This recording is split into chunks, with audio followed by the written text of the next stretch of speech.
Welcome to this edition of Hits and Misses. The warning.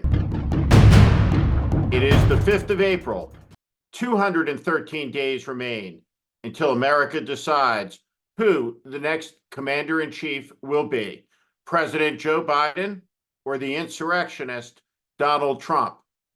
Each Friday, we look back the biggest hit and the biggest miss of the week. All right, let's go to the videotape. Right here. Take one. Go. Reggie Jackson. Followed by our big World Series for Reggie Jackson. He's slid over the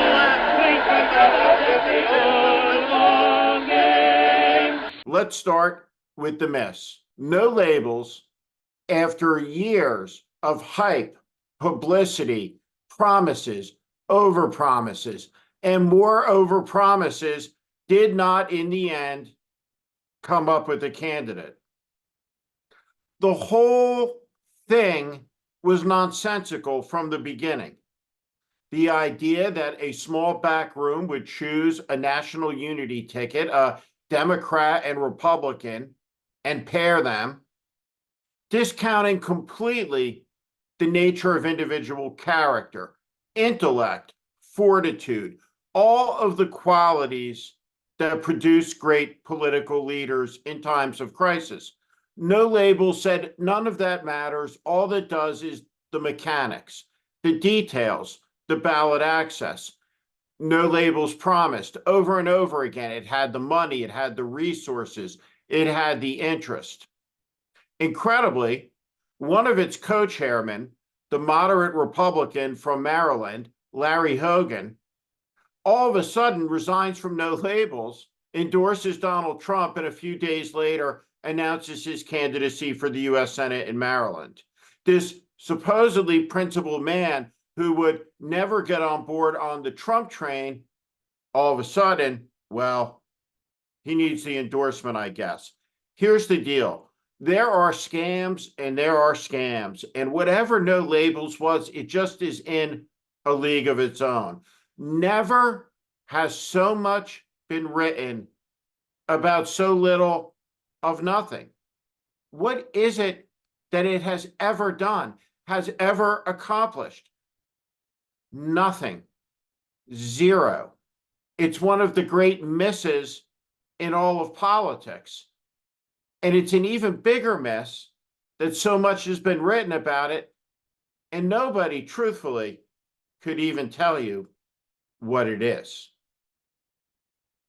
So for this week, the miss of the week goes to No Labels, who in the end won't do a single thing they promised to do in 2024. No Labels for the miss of the week. And the hit of the week is literally a hit, a strike. The destruction of an Iranian Revolutionary Guard military compound in Syria that the Iranian government is calling a consulate. It was flattened, destroyed. It's gone. And along with it were 7 senior Iranian military commanders. Now, experts in the region are calling this, on the part of Israel, a major provocation, and it will yield ultimately a massive Iranian retaliation. We'll see. But the war in the Middle East is in danger of escalating, spreading to the northern border, where Lebanon and Israel come together. What is it that we would call a war that it escalates and spreads in the Middle East and joins with a spreading war in Europe and maybe with conflict in Asia? That war would be called World War III. And it has been the work of 80 years' time to make sure it never happens. Today is an epic anniversary in the history of world peace, because it is the birthday of the North Atlantic Treaty Organization, the most successful military alliance in world history. that has kept the peace for 80 years. NATO.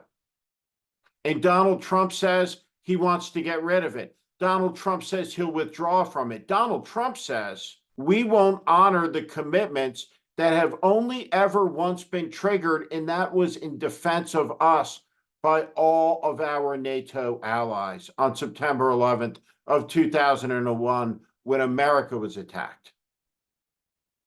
There's a simple truth.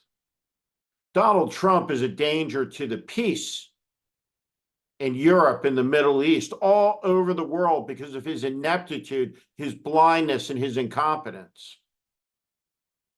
Our alliances keep us safe and strong, and democracy safe and strong.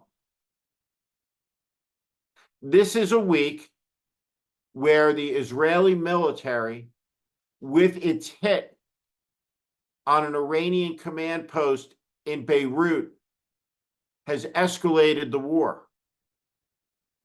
This is a week where the Israeli military strike in Syria has escalated the conflict. We will see what happens from here. But next week may be the beginning of a widening war, starting with an Iranian retaliation. That's the miss and that's the hit of this week.